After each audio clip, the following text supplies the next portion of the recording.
오늘 함께 읽은 하나님의 말씀을 통해서 찬양의 그루터기라는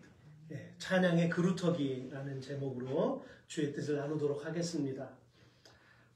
최근 미국에서는 예배 음악을 연구하는 2명의 예배 인도자와 4명의 학자로 구성된 연구팀이 몇 가지 결과를 공개했습니다.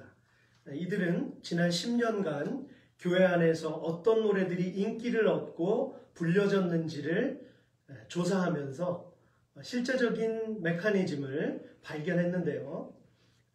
찬양의 인기 순위에 들어가는 곡들 가운데 꼭 성령 충만과 또 성령의 축복만 있지 않았다라는 결론을 내렸어요.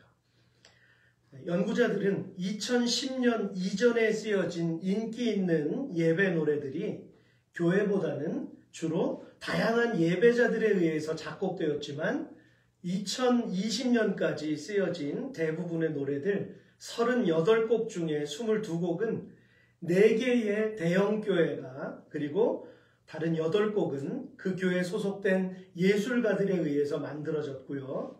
나머지 6곡은 그들 간의 협업이나 연주된 커버곡이었다라고 하는 것이었습니다. 우리가 주목해야 될 것은요. 비록 교회 안에서 만들어진 곡들이기는 하지만 그들은 특정 스타일의 예배 노래를 부를 때 의미가 있고 강력한 방법으로 성령이 임재하신다고 믿는 것이었어요. 왜 세상 작곡가들도 그렇잖아요. 이거는 흥행이 될 노래, 이거는 되지 않을 노래. 이런 리듬으로 하면 회중들은 좋아한다. 뭐 이런 그들의 원리가 있잖아요. 그러니까 이런 세상적인 개념이 교회 안에도 들어와서 이 작곡자들에게도 이런 영향을 미친다라고 하는 거죠. 물론 뭐 그들이 의식을 하고 이렇게 만들지는 않겠죠.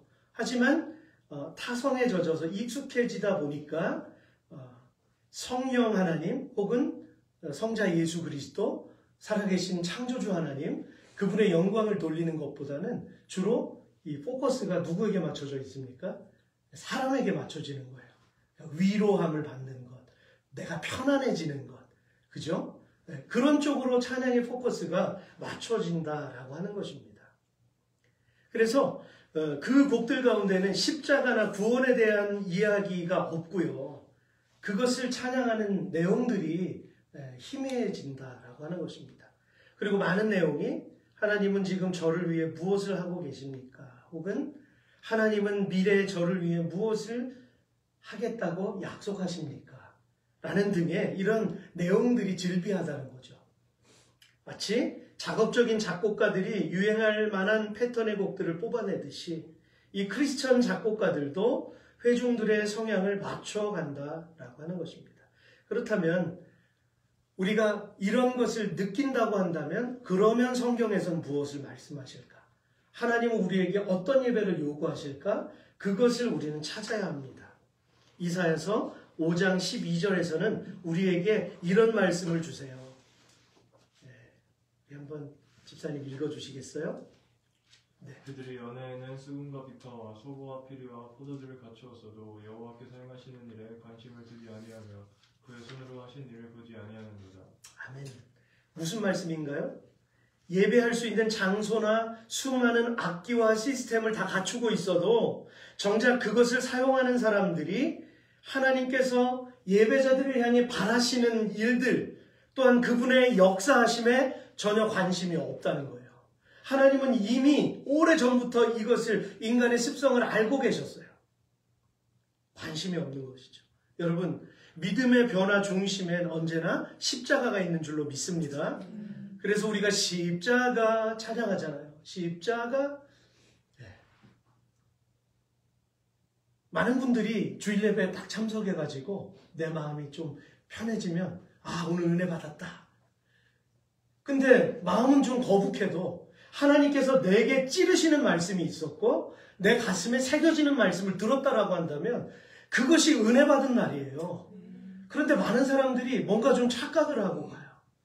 하나님의 말씀은요, 왜 구약시대 때 대언자들이 있었습니까? 왜 선지자들이 있었습니까?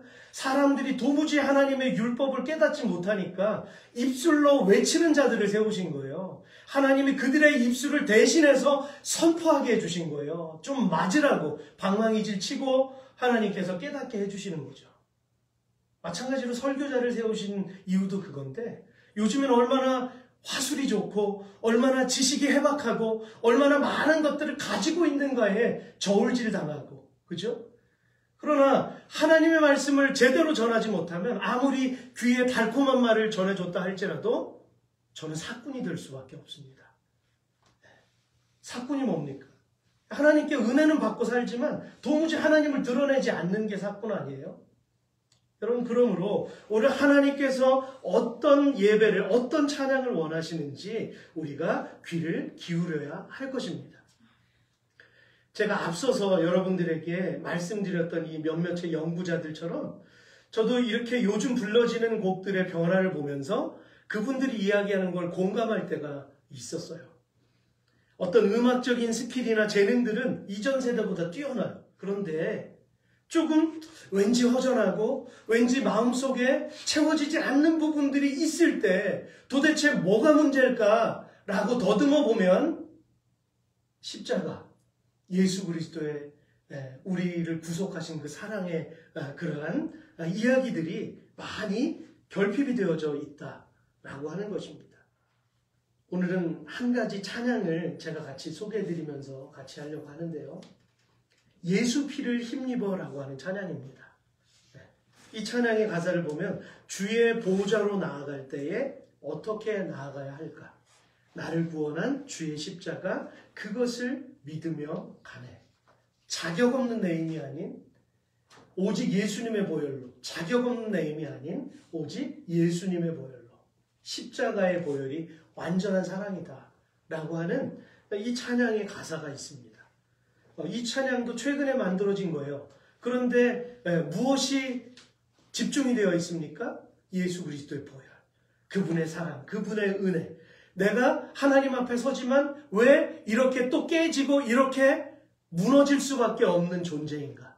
라는 것을 고백하면서, 그래, 하나님이 나를 붙드셔야 나는 비로소 예배자로 설 수 있습니다 라고 하는 이런 정말 온전한 찬양이죠.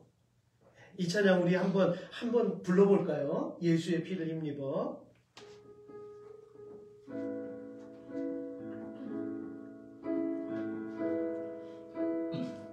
가사만 생각하면서 우리 같이 찬양을 해봅니다. 주의 보좌로 나아갈 때에, 주의 보좌로 나아갈 때에 어떻게 나가야 할까? 나를 구원한 주의 십자가 그것을 믿으며 가네. 자격 없는 내 힘이 아닌 오직 예수님의 보혈로, 자격 없는 내 힘이 아닌, 자격 없는 내 힘이 아닌 오직 예수님의 보혈로, 십자가의 보혈 완전하신 사랑 힘입어 나갑니다.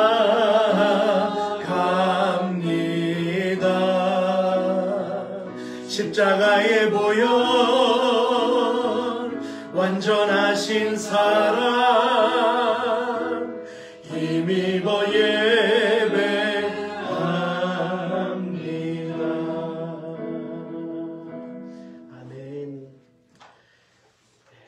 예수의 피를 힘입어라는 곡은요, 2009년도에 예배자의 노래라는 타이틀로 발매된 곡입니다. 이 곡을 쓰신 양재훈 형제님은 그 당시에는 형제였어요. 근데 지금 목사님이세요. 이 양재훈 형제님은 향유를 깨뜨린 여인의 마음을 묵상하면서 하나님 저 대단한 거 가져왔어요 라고 고백했던 것이 아니라 이것밖에 드릴 것이 없어요 라는 그 고백으로 하나님 앞에 가까이 나아갔던 그 모습이 묵상되어졌다는 거예요. 그리고 그 모습이 그 여인의 모습뿐만이 아니라 자기의 모습이었다고 하는 것입니다. 하나님, 나는 드릴 게 이것밖에 없습니다.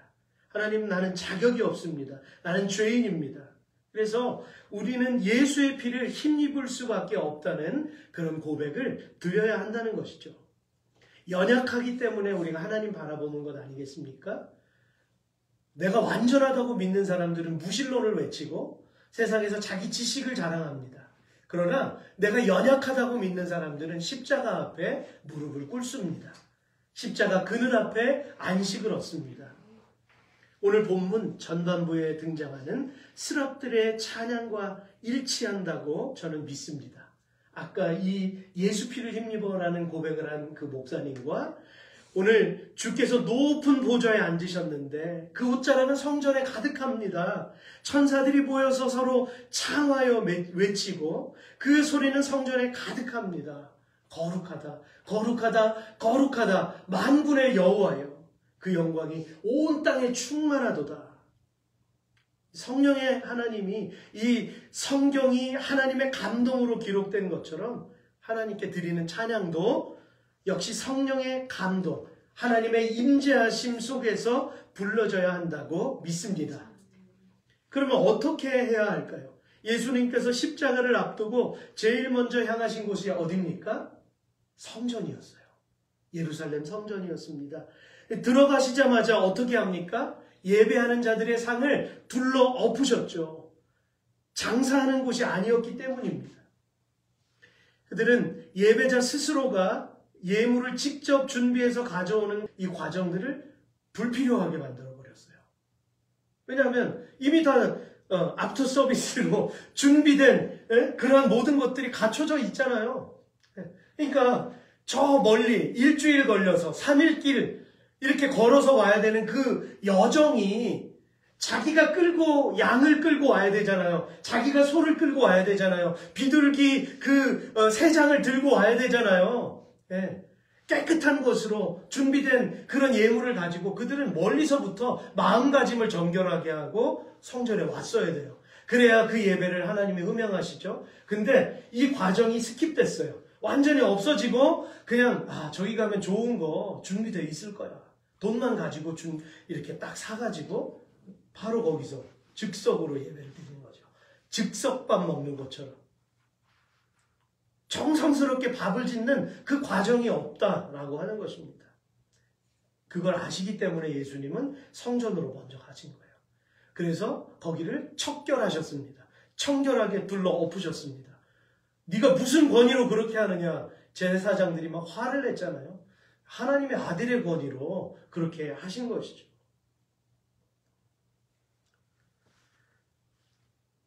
우리가 예배를 준비합니다.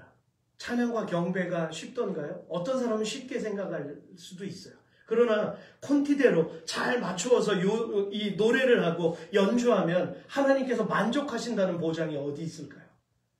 우리는 막 좋아요. 우리는 즐거워요. 네, 우리는 뭐가 은혜 받은 것 같아요. 근데 정작 말씀에 비추어서 하나님이 노 하시면 우리의 예배는 하나님 흠양하시지 않습니다. 드림이 되지 않습니다. 어떻게 확신할 수 있습니까? 경배자 자신의 삶으로 증명이 됩니다. 나는 알잖아요. 일주일을 어떻게 살았는지, 그죠? 우리는 다 알아요. 예수 피를 힘입어 성소에 들어갈 담력은 얻었지만 그러나 한쪽에는 여전히 우리는 죄짐을 지고 있단 말이에요. 한 주간 내가 넘어졌을 때도 있고 화를 냈을 때도 있고 부부간에 안 좋았을 때도 있고 또 내가 물질 때문에 넘어졌기도 했고 학교에 가서 내가 안 좋은 마음을 가지기도 했었고 근데 거룩하신 하나님 앞에 서면 이게 다 드러납니다. 그러니까 삶으로 증명이 되는 거죠. 하나님은 이사야 선지자로 하여금 메말라 있는 이스라엘의 영적인 현실을 보게 하셨습니다. 그게 이사야서 1장부터 5장까지의 내용이에요. 낱낱이 하나님이 들춰내셨습니다. 그리고 나서 오늘 우리가 읽은 이 본문의 6장 내용 앞에 서는 거예요. 그러므로 오늘 저와 여러분들은 예배를 섬기는 경배자들로서 무엇을 준비해야 할까요? 첫째로 스랍들이 하나님을 어떻게 바라보고 있는지를 주목해야 합니다. 먼저 본문 1절 보시면 우시야 왕이 죽던 해에 내가 본즉 주께서 높이 들린 보좌에 앉으셨는데 그의 옷자락은 성전에 가득하였고. 우시야와 하나님을 지금 대조시키고 있습니다. 우시야 들으라고 이 말씀을 선포하는 거잖아요, 지금. 네. 여러분, 예배자들이 하나님의 마음을 흡족하게 해드리면 그분의 영광이 우리 예배당 안에도 가득할 것입니다. 그것을 어떻게 알 수 있나요? 우리는 솔로몬의 예를 들어서 알 수 있어요. 그가 마음을 다해 성전을 봉헌했을 때 임재의 구름이 성전 안에 가득했었다. 하나님이 음양하신 거죠. 받으신 것입니다. 그렇다면 우시야가 어떤 인물이었기에 그가 죽던 해에 하나님께서 이렇게 이사야에게 환상을 보여주신 걸까요? 우시야는 유다의 10번째 왕이었고요. 16세의 왕이 돼서 여호와 보시기에 옳은 일을 행했다. 그러나 산당은 없애지 못했다. 여운을 남기고 있습니다. 산당, 백성들의 뿌리 깊이 박혀 있었던 그 우상의 문화적인 습관들, 무심코 튀어나오는 것들 있잖아요. 그것까지는 없애지 못했다라는 거예요. 그는 블레셋을 비롯해서 수많은 민족들과 싸워서 승리를 쟁취한 후에 지중해 연안을 따라서 군사적 요충지를 재건축했습니다. 방벽을 쌓고 성을 쌓고 건물을 재건축합니다. 그리고 예루살렘 성 모퉁이 문과 골짜기 문과 망대를 세웠고요. 자신의 군대를 가장 최신식으로 다 바꿨습니다. 무장시켰어요. 어떻습니까? 사람들이 볼 때는 너무 좋죠. 흡족하죠. 보기 좋습니다. 완벽한 왕 아닙니까? 이렇게 우시야는 마치 다윗과 솔로몬 시대처럼 유다의 황금기, 부흥기를 가져왔기 때문에 급기야는 제사장만 할 수 있는 분향하는 일. 분향은요, 제사장이 할 수 있잖아요. 그죠? 성소와 지성소 사이에 분향단이 있습니다. 거기에 향을, 금대접에 놓인 향을 하나님께 올려드리잖아요. 요한계시록엔 그것이 기도의 대접이다 이렇게 표현도 되는데요. 여러분, 그걸 이 왕이 들어가서 자기가 해버리는 거예요. 이 사람이 어떻게 됩니까? 문둥병이 걸립니다. 그래서 평생 동안 별실에 갇혀서 나오지 못하는 이 비운의 왕이 되어버리고 맙니다. 그는 따라서 합시다. 하나님을 만홀히 여겼다. 갈라디아서에서 말씀하시는 것처럼 그는 하나님을 만홀히 여긴 것입니다. 만홀히 여긴다는 것은요, 하나님을 가볍게 여긴다는 거예요. 내 가족보다 더 가볍게 여기고, 내가 중요하게 여기는 내 기업보다도 더 가볍게 여기고, 필요할 때만 하나님을 찾는, 이게 하나님 만홀히 여기는 것 아닙니까? 하나님을 업신여겼다는 것이죠. 그러므로 그는 문둥병이 걸려서 죽기까지 별궁에 거하는 그러한 처참한 지경에 이르게 됩니다. 왜 그렇게 된 것일까요? 자신이 노력하여 실행에 옮기면 다 해낸다고 생각하니까. 사람들이 자기 교만에 빠지는 이유가 뭐예요? 특히 자기가 노력해서 성공한 사람들이 그렇잖아요. 절대로 못 내려놓습니다. 이게 어떤 건데, 내가 어떻게 살았는데, 그죠? 하나님이 했다고? 내가 했지. 언제 하나님이 했어? 하나님이 내가 어려울 때 도와줬어? 막 이렇게 이야기할 수 있죠. 어쩌면 하나님께서 자신을 특별하게 여기셔서 이런 결과를 가져왔다고 생각했을 때 그런 교만에 빠질 수 있는 겁니다. 그러므로 성경은 너희가 경배해야 할 하나님은 어떤 분이신가? 하나님 앞에 어떻게 서야 하는가? 라는 무릎으로 스랍들을 통해서 천상의 예배를 보여주십니다. 2절과 3절입니다. 2절과 3절 우리 같이 읽겠습니다. 시작. 스랍들이 모시고 섰는데 각기 6날개가 있어 그 둘로는 자기의 얼굴을 가리었고 그 둘로는 자기의 발을 가리었고 그 둘로는 날며 서로 불러 이르되 거룩하다 거룩하다 거룩하다 만군의 여호와여 그의 영광이 온 땅에 충만하도다 하더라. 아멘. 하나님이 어떤 분이시기에 천사들은 자기의 얼굴을 가렸을까요? 하나님이 어떤 분이시기에 천사들 자기 발을 가렸을까요? 여러분, 예배 받으실 하나님을 묵상하며 기도하는 것이 우리가 가지고 있는 악기나 재능보다 더 중요합니다. 우리가 가진 것보다 더 중요합니다. 찬양하는 분들에게, 경배하는 분들에게 예배는 회중이 모이기 전부터 시작이 됩니다. 그래서 정말 훈련이 잘된 교회는 우리도 세워져야 될 교회가, 우리 꿈꾸는 교회도 그렇게 다져져야 할 텐데요. 예배 전이 너무 중요해요. 예배를 위해서 기도하고 예배를 위해서 준비하는 이 과정이 중요한데요. 딱 캐나다 스타일 딱 5분 전에 딱 와가지고 시간 맞춰가지고 딱 하는 것. 그렇게 해서 하나님 앞에 서둘러서 예배 드리는 것. 마음이 정돈되지 않은 상태에서 하나님 앞에 서는 것은 그건 위험합니다. 그래서 우리는 하나님 앞에 준비되어지는 그런 예배자가 되어야 할 것입니다. 그렇게 예배가 드려질 때 오늘 본문 4절의 말씀처럼 이같이 화답하는 자의 소리로 말미암아 문지방의 터가 요동하며 성전의 연기가 충만하게 된다라는 것이에요. 왜 얼굴을 가리고 왜 발을 가립니까? 하나님의 영광을 내 이 부족하고 이 죄 많은 이 피조물로서는 감당을 할 수가 없는 거예요. 하나님을 마주 볼 수가 없는 거예요. 하나님이 허락하실 때에만 볼 수 있잖아요. 모세도 하나님이 허락하셨기 때문에 시내산에 올라가서 영광의 빛 가운데 거했습니다. 그래서 그가 그 영광의 자리에서 내려올 때 어떻게 변했습니까? 머리털, 수염, 온통 얼굴이 환하게 광채가 빛나는 하나님 앞에 섰을 때. 그도 죽을 수밖에 없는 사람이에요. 근데 하나님이 허락하셨으니까 그렇게 가능한 거죠. 베드로도 마찬가지잖아요. 그 변화산에 올라갔을 때도 그 영광의 자리에 함께 있는데 죽지 않았어요. 왜입니까? 허락하셨기 때문에. 그래서 저와 여러분들도 하나님 앞에 내가 가리워지고 하나님만 드러날 수 있는 예배가 돼야 한다라고 하는 것이죠. 그렇기 때문에 정결하게 하는 과정을 거쳐야 합니다. 우리들의 삶을 돌아보고 회개하는 이 과정이 필요합니다. 하나님을 갈망하기까지 마음이 준비되어져야 합니다.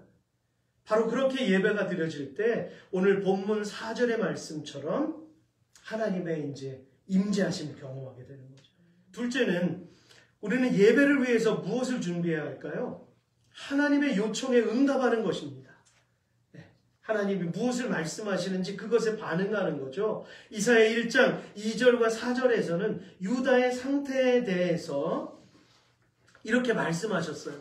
자, 같이 읽겠습니다. 시작. 하늘이여 들으라. 땅이 귀를 기울이라. 여호와께서 말씀하시기를 내가 자식을 양육하였거늘 그들이 나를 거역하였도다. 슬프다 범죄한 나라여 허물진 백성이요 행악의 종자여 행위가 부패한 자식이로다.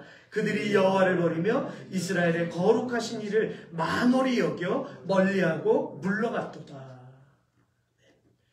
여러분, 하나님을 만홀히 여기며 버렸다는 것은 그분에게 가치를, 그분의 밸류를 높이지 않았다는 거예요. 우린 다른 사람을 평가하기는 쉽지만 정작 내 자신의 상태를 깨닫는 것은 너무나 어렵습니다. 그래서 하나님은 이사야에게 직접 환상을 보게 하신 것이죠. 그래서 성전에 충만했던 여호와의 거룩함으로 말미암아 자신의 상태를 보게 하셨는데요. 어떻게 보게 하십니까? 우리 같이 보겠습니다. 그때 내가 말하되 화로다. 나여 망하게 되었도다. 나는 입술이 부정한 사람이요 나는 입술이 부정한 백성 중에 거주하면서 만군의 여호와이신 왕을 배웠음이로다 하였더라. 아멘. 그가 뛰어나서 선지자로 부름을 받았습니까? 아니에요. 하나님이 일방적으로 부르신 거예요. 하나님이 자매님을 부르실 수도 있어요. 네. 하나님의 주권으로 부르십니다. 내가 무엇이 준비돼서가 아니라 하나님 앞에서 나를 발견할 때 비로소 내가 준비할 수 있는 그런 영이 되는 것이죠. 예배자 여러분, 오늘 저와 여러분은 하나님의 부르심 앞에 서 있습니다. 우리가 언제 가장 값지게 사용받을 수 있을까요? 하나님께서 스랍들의 거룩한 찬양 장면을 이 이사야에게 보여주셨을 때 그의 고백 속에 묻어놨던 것은, 잘 들으십시오, 이스라엘을 대변하는 것이었어요. 그 개인의 상태일 수도 있지만 이스라엘의 모습을 대변하는 것이었습니다. 거룩하지 못한 삶이었던 거예요. 거룩하신 하나님이 임재하실 때에는 온통 그분의 영광으로 가득 찼지만 이스라엘을 가득 채웠던 것은 무엇입니까? 죄악입니다. 거룩한 백성이잖아요, 이스라엘 백성은. 그래서 선민이라고 불렀잖아요. 근데 그들이 죄악으로 관영해졌을 때 하나님의 거룩하심이 그들의 삶 속에서 드러나지 않았던 거예요. 그래서 하나님이 오늘 이사야를 선택하셔서 그에게 임재하신 것입니다. 하나님이 가장 가증스럽게 여기시는 것들, 이스라엘을 가득 채웠던 것들, 그것은 우상이었고 자기 자신들이었습니다. 근데 정작 그것을 발견하지 못하고 하나님 앞에 서려고 했을 때 하나님은 오히려 이렇게 말씀하십니다. 이번에는 우리 윤지연 집사님 한번 읽어주시겠어요? 너희가 내 앞에 보이러 오니 이것을 누가 너희에게 요구하였느냐? 내 마당만 밟을 뿐이니라. 헛된 재물을 다시 가져오지 말라. 분양은 내가 가증히 여기는가요? 월삭과 안식일과 대회로 모이는 것도 그러하니 성회와 아울러 악을 행하는 것을 내가 견디지 못하겠노라. 아멘. 뭐라고 말씀하십니까? 아무리 들고 와도 내 땅만 밟는 가증스러운 모습이다. 견디지 못하겠다. 하나님이 이렇게 말씀하셨어요. 여러분들의 귀에 오늘 하나님이 직접적으로 음성을 들려주시지 않는다고 하시더라도 지금 이 말씀이 여러분을 향한 말씀입니다. 이것이 하나님이 나를 향한, 우리를 향한 하나님의 뜻인 것입니다. 에이든 토저 목사님이라는 분이 계세요. 그분이 임재체험이라는 책에서 이런 이야기를 했습니다. 자신이 지옥에 가야 마땅하다고 진지하게 믿는 사람이 지옥에 갈 가능성은 매우 낮다는 거예요. 반면에 자기는 천국에 갈 자격이 있다고 믿는 사람이 그 복된 곳에 가지 못할 확률은 매우 높다. 내가 굳이 진지하게 라는 말을 덧붙인 이유는 이름뿐인 신앙이 아니라 참 신앙임을 강조하기 위해서이다. 나 정도면 천국 갈 수 있어. 오히려 이 사람이 천국에 못 간다는 거예요. 그러나 하나님, 아까 예수님의 발 앞에서 눈물을 흘려서 자기 머리털로 예수님의 발을 닦았던 여인처럼 주님, 나는 죄인입니다 라고 겸손하게 서는 사람만이 천국에 갈 수 있다는 거예요. 천국에 가는, 구원받을 수 있는 방법만 바뀐 거지 우리의 노력은 여전히 필요한 거예요. 하나님을 갈망하는 마음은 여전히 우리에게 필요한 겁니다. 근데 왜 예수님 이름 한번 믿으면 오케이 하면 나는 천국 간다고 믿는가요? 아니죠. 우린 여전히 내 갈급한 심령을 가지고 하나님 앞에 서야 하는 것이죠. 그렇게 진실함으로 예배의 자리에 섰을 때 참된 회개가 뒤따르게 되는 것이죠. 죄의 심각성을 자각하지 못하기 때문에 오늘 여전히 사람들은 자기의 길로 걸어갑니다. 넓은 길로 갑니다. 존 버년이라고 하는 분, 철로 역정을 쓰신 분이죠. 이분이 이렇게 얘기했어요. 나는 자신의 죄를 슬퍼한 적이 없는 그런 사람의 신앙 고백을 신뢰하지 않는다. 이것은 곧 예수님이 말씀하신 자기를 부인하는 일과 연결이 됩니다. 오늘 이사야도 자기를 부인한 거예요. 화로다 나여 망하게 되었도다. 나는 입술이 부정한 사람이요 나는 입술이 부정한 백성 중에 거주하면서 만군의 여호와이신 왕을 배웠음이로다. 아멘. 그렇지만 그렇게 신실함으로 예배의 자리에 섰을 때 천사가 날아와서 제단에서 집은 그 핀숯 하나를 이사야의 입술에 대며 속죄를 선포하셨는데요. 보라, 이것이 내 입에 닿았으니 내 악이 제하여졌고 내 죄가 사하여졌느니라. 아멘. 숯은 무엇을 상징할까요? 여호와의 불을 상징합니다. 이것은 곧 오늘 우리에게는 성령의 불을 영적인 의미로 또 적용할 수 있겠습니다. 구체적으로 한번 상상해 보세요. 붉게 달궈진 숯을 입술에 대면 어떻게 될까요? 불태워지고 지져지고 녹아내리겠죠. 사람의 부정한 모든 것들이 입으로 나오기 때문입니다. 그래서 입에 성령의 불을 대신 거예요. 입술에. 화려한 미사역으로 하나님을 표현하며 찬양할 수 있을 것 같은 존재들임에도 스랍들은 오히려 어떻게 찬양합니까? 거룩하다, 거룩하다, 거룩하다. 똑같은 말만 하나님 앞에 반복하는 것을 우리가 볼 수 있죠. 근데 이건 제 부족한 입술로 이렇게 표현한 거지만 스랍들이 거룩하다라고 찬송했을 때는 그 영화로운 소리는 우리가 흉내낼 수도 없을 거예요. 그죠? 하나님은 영화로우신 분이시기 때문에 하나님의 거룩하심 앞에서 완전히 압도된 것입니다. 예수님께서는 마태복음 15장 18절로 20절에서 이렇게 말씀하셨습니다. 같이 읽겠습니다. 시작.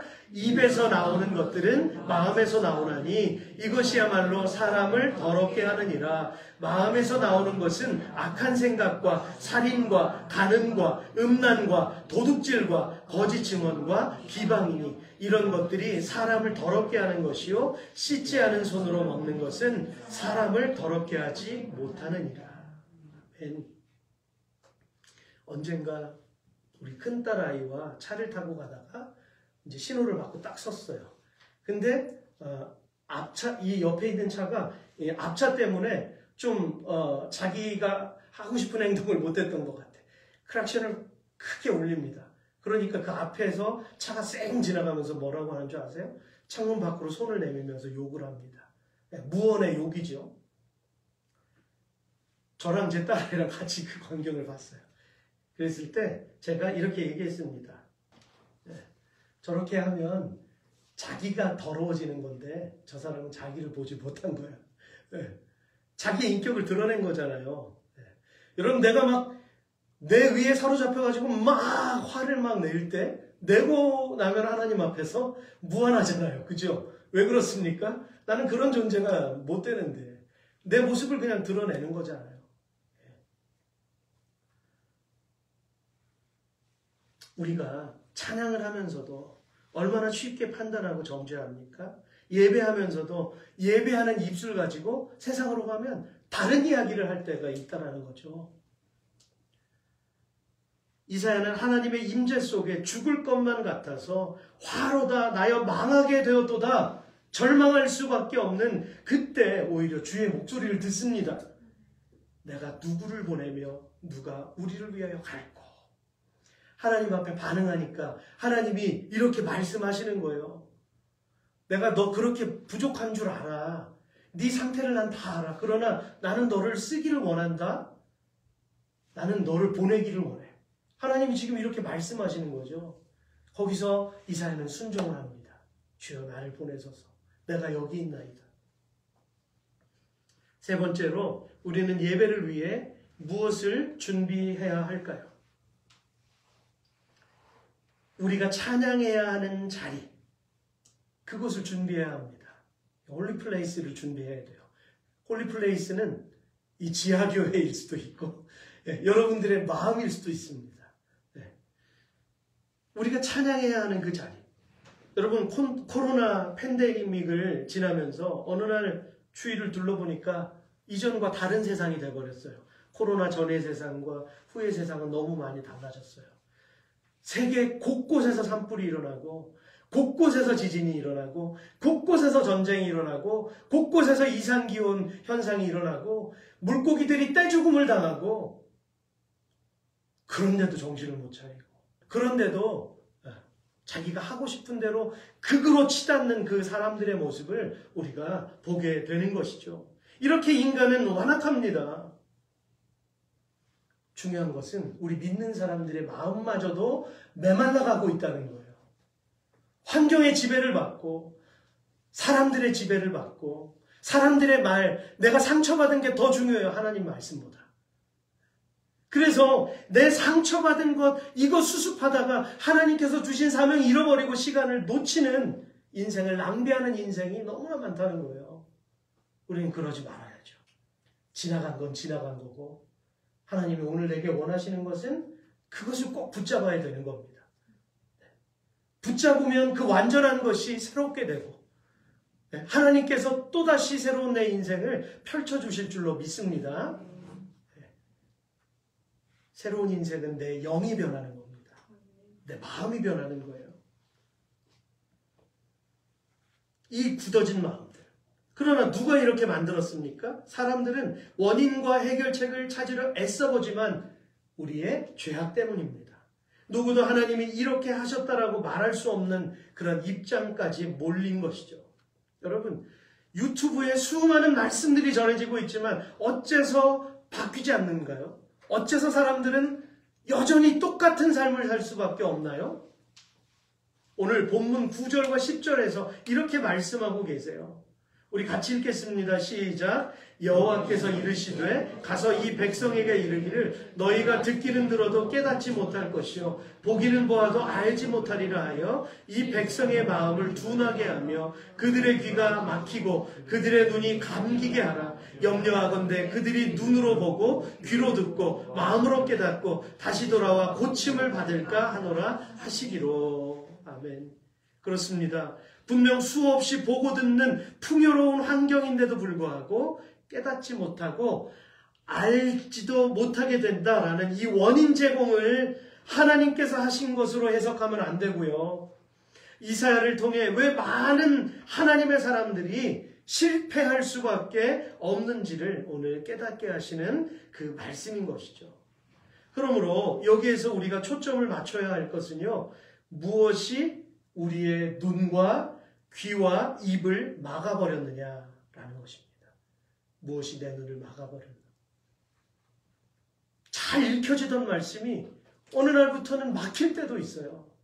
기도가 잘 됐는데 이상하게 기도가 되지 않고 자꾸만 했던 기도를 반복하기도 하고 우리의 마음이 도저히 열리지 않아서 답답할 때도 있어요. 그럴 수밖에 없어요. 우리의 존재 자체가 그러한 상태이기 때문에. 그래서 하나님이 필요한 것이죠. 그래서 성령 하나님의 도우심이 필요한 것입니다. 출애굽 사건에서 파라오는 스스로 강팍하여져서 하나님의 뜻을 거절하였지만 어느 순간부터는 하나님이 놔버리셨어요. 처음에 하나님은 그의 영혼도 의식하셨습니다. 경고하셨습니다. 근데 왜 9번째까지 계속 재앙이 갔습니까? 그 다음부터는 그 마음이 원하는 대로 그냥 놔둔 거예요. 왜냐하면 그는 하나님을 인지하면서도 자신의 권력을 놓기 싫었어요.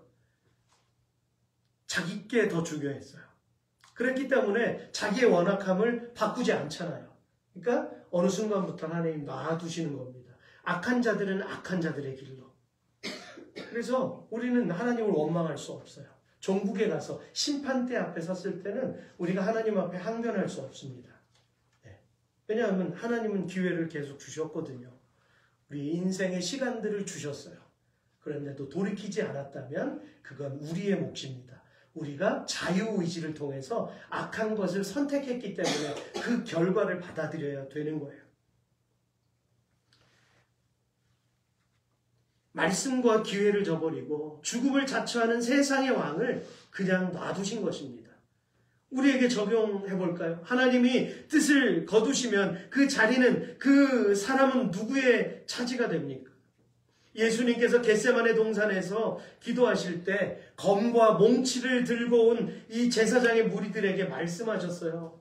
내가 날마다 너희와 함께 성전에 있을 때 내게 손을 대지 아니하였도다. 그러나 이제는 너희 때요 어둠의 권세로다 하시더라.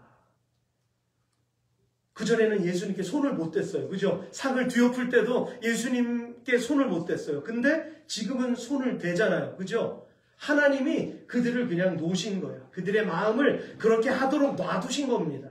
그래서 그들은 검과 뭉치를 들고 때가 됐기 때문에, 카이로스 하나님의 시간이 됐기 때문에 예수님을 마치 끌려가는 소와 같이, 양과 같이 그렇게 끌고 갔던 것입니다. 말씀을 맺겠습니다. 우리가 하나님의 뜻과 역사를 거스를 수는 없습니다. 하지만 이사야처럼 우리에게 임재하시는 주님의 은혜는 우리가 경험할 수 있습니다. 오늘 여전히 경험할 수 있습니다. 그것이 어떻게 가능할까요? 예수의 얼굴을 구하는 사람에게만 가능합니다. 아멘이시죠? 하나님의 거룩한 얼굴을 구하는 분, 하나님의 임재를 사모하는 사람들, 그 사람들에게는 풍성한 회개가 있겠고, 그들에게는 풍성한 말씀이 있겠고, 그들에게는 풍성한 하나님의 응답이 있을 줄로 믿습니다. 제가 서두에서 이사야 1장부터 5장에서 드러난 이스라엘의 메말라버린 영적 상황을 말씀드렸는데요. 은혜인 것은 오히려 이러한 이스라엘의 완악함 때문에 홀로 하나님을 갈망했던 이사야 선지자가 자신의 소명을 거부감 없이 받아들였다라고 하는 것입니다. 예배자 여러분, 이사야가 너무 궁금해서 주님께 물었어요. 주여, 어느 때까지니까? 주여, 어느 때까지니까? 하였더니 주께서 대답하시되 성읍들은 황폐하여 주민이 없으며 가옥들에는 사람이 없고 이 토지는 황망하게 되며, 황폐한 곳이 많을 때까지 라고 이렇게 하나님께서 말씀을 하십니다. 이것은요, 심판이 멈추지 않고 계속될 것이라는 사실이에요. 이것을 오늘 이 세대에 비춰보세요. 똑같지 않습니까? 하나님 말씀하시는 그 순간에도 여전히 하나님은 계속해서 황폐하게 하실 것이다. 그것을 통해서 깨닫게 하신다는 거예요, 하나님께서. 하지만 밤나무와 상수리나무가 배임을 당하여도 그 구루터기가 남아있는 것처럼 거룩한 씨를 이 땅의 그루터기로 남기시겠다라고 약속하십니다. 이것은 장차 오셔야 될 메시아 예수 그리스도였고요. 1차적으로는 오늘 우리의 삶의 이 말씀을 받을 때는 거룩한 씨가 누구입니까? 그 말씀을 액면 그대로 믿는 저와 여러분들이 거룩한 백성들 아니겠어요? 예? 여러분, 그루터기로 사용하시겠다는 거예요. 아멘. 네. 저와 여러분들은 하나님의 거룩한 그루터기가 되시기를 축복합니다. 네, 거룩한 그루터기. 하나님은 지금 자신의 얼굴을 구하는 사람들을 기다리고 계세요. 저와 여러분이 그 자리에 설 수 있도록, 내가 주님의 거룩하신 음성을 들을 수 있도록, 잘려진 나무 기둥과 가지들은 바람에 날려서 다 날아가 버릴 수도 있지만 뿌리가 깊이 말씀에 뿌리 박은 이 그루터기는 여전히 남아서 그 모진 비바람을 견뎌낸다라고 하는 겁니다. 제가 어떤 한 장면을 봤어요. 너무 감동적이었어요. 아프리카였는데 토네이도가 막 몰아치는 거예요. 그런데 이분이 목사님이에요. 흑인 목사님인데 얼굴은 안 보였는데 막 집이 막 흔들려요. 집이 우리처럼 이런 집이 아니죠. 근데 막 집이 흔들리는데 사모님과 아이는 무서워서 이게 밑에 숨어 있는데 이 아빠죠. 목사님이 계속 찬송을 부르는 거예요. 와, 명쾌하지 않습니까? 그 모진 비바람 속에서 그 믿음으로 찬송. 진정한 예배자. 여러분, 지금 하나님이 우리에게 원하시는 게 뭡니까? 좋은 옷, 좋은 건물, 이거 아니잖아요. 하나님의 뜻을 구하는 사람들. 어떤 상황에 머물러 있다 할지라도 하나님의 이름을 구하는 사람들. 그것을 우리 하나님께서 기뻐하시는 줄로 믿습니다. 그 거룩한 찬양의 그루터기가 되실 수 있기를 주의 이름으로 축복합니다.